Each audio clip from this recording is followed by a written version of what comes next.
नमस्कार मैत्रिणींनो, मी भारती पाटील. स्वागत आहे तुमचं आपल्या भारतीज किचन. तर आज आपण बनवणार आहोत थोडीशी वेगळ्या पद्धतीने सोया चंक्स आणि डाळीची रस्सा भाजी. जवळ आमटीच म्हणा ना. तर त्यासाठी गॅसवरती कढई ठेवली आहे मी. पाणी घालायचं थोडंसं. थोडंसं म्हणजे जवळ एक 3 वाट्या पाणी घातलंय मी इकडे. त्याच्यामध्ये घालणार आहे अर्धी वाटी सोया चंक्स.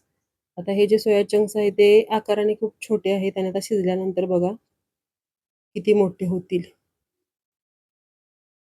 तर 1 मिनिटभर यांना असं उकळवून घ्यायचं पाण्यामध्ये आणि चाळणीमध्ये घालून यांना चाळून घ्यायचं. तर असं केल्याने काय होतं, याचा जो उग्र वास आहे तो नाहीसा होतो, म्हणजे कमी होतो.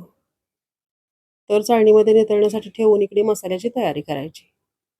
तर मिक्सरच्या छोट्या भांड्यामध्ये मी थोडीशी कोथिंबीर घेतली आहे. 1 कांदा, 1 टोमॅटो, अर्धा इंच अद्रक घेतले, 10-12 पाकळ्या लसणाच्या घेतले. भांड्याला झाकण लावायचं, एकदम बारीक पेस्ट करून घ्यायची याची अशा प्रकारे. तर मसाला तयार झालेला आहे. मसाल्यामध्ये फार काही नाही घालायचं आहे, एवढंच घालायचं आहे. आणि हे जे आपले सोया चंक्स आहे त्याच्यामधलं पाणी नितळलेलं आहे आणि थोडंसं जे पाणी आहे ते असं आपण दाबून काढून घ्यायचं आहे. खूप छान डाळ लागते सोया चंक्स घातल्याने. डाळीतलं सोया चंक्स म्हणा किंवा अजून काही म्हणा, पण लागते खूप छान. गॅसवरती परत कढई ठेवायची. तेल घालायचं कढई गरम झाली की. तर इथे मी 4 छोटे चमचे तेल घातले अंदाजे. मोहरी घालायची, अर्धा चमचा मोहरी तडतडली, कढीपत्ता घालायचा आणि कढीपत्ता सोबतच 2-3 लाल मिरच्या घालायच्या, लाल किंवा हिरव्या मिरच्या. आता माझ्याकडे लाल होत्या, मी लाल घातले. तुम्ही हिरव्या मिरच्या घातल्या तरी सुद्धा चालेल. बारीक करून घेतलेला मसाला घालायचा. 2-3 मिनिटं चांगला फ्राय करून घ्यायचा मसाला. मसाला भाजत आला, तेल सोडायला लागला की याच्यामध्ये बाकीचे मसाले ॲड करायचे.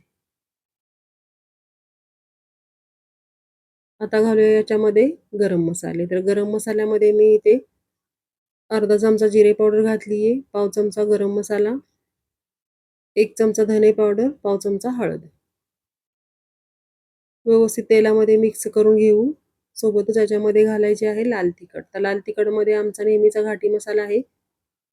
2 चमचे घाटी मसाला घातलेला आहे आणि शिजवून डाळ मी घेतली होती आधीच, ती घालायची. म्हणजे डाळ जी आहे ती आधीच शिजवून घ्यायची आहे. तर मी भातासोबत थोडीशी या वाटीमध्येच डाळ शिजायला घातली होती. तर डाळ छान शिजली आहे. तुरीची डाळ आहे ही. व्यवस्थित मिक्स करून घेऊया मसाल्यासोबत. हे सगळे जिन्नस मिनिटभर फ्राय करून घेऊ आणि याच्यामध्ये घालायचं पाणी.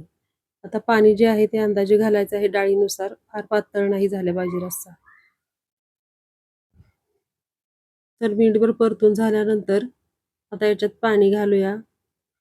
पाणी आवडीनुसार कमी जास्त, घट्ट पातळ जसं हवं तसं. तर मी इथे जवळ 3-3.5 वाट्या पाणी घातले याच्यामध्ये. आता घालायचे याच्यामध्ये सोया चंक्स उकळून घेतलेले आणि छान असं याला 5 मिनिटं चांगलं शिजू द्यायचं. सोया चंक्स उकळताना आपण मीठ घातलेलं आहे, व्हिडिओ स्किप झाला. आता जे मीठ घालणार आहोत ते आपण त्या हिशोबाने घालायचं आहे याच्यामध्ये. तर उकळी आल्यानंतर बघा हे असं इतकं छान दिसतंय. म्हणजे मला तरी खूप छान दिसतंय हे. आता घालूया थोडंसं मीठ. गॅस एकदम स्लो करायचा. मीठ घातल्यानंतर 4-5 मिनिटं छान शिजू द्यायचं. कोथिंबीर घालायची, गॅस बंद करायचा आणि झाकण घालून याला असंच 5 मिनिटं ठेवून द्यायचं. थोडंसं थंड झाल्यानंतर हे डाळ आणि सोया चंक्सची भाजी जी आहे म्हणजे रस्सा भाजी ती खूप घट्ट होते बघा अशा प्रकारे. आणि अशा प्रकारे मी ही भाजी केलेली आहे. रेसिपी आवडली तर करून बघा. चॅनलला सबस्क्राईब करा, लाईक, शेअर आणि कमेंट करा. भेटूयात परत एखाद्या अशाच रेसिपीसोबत.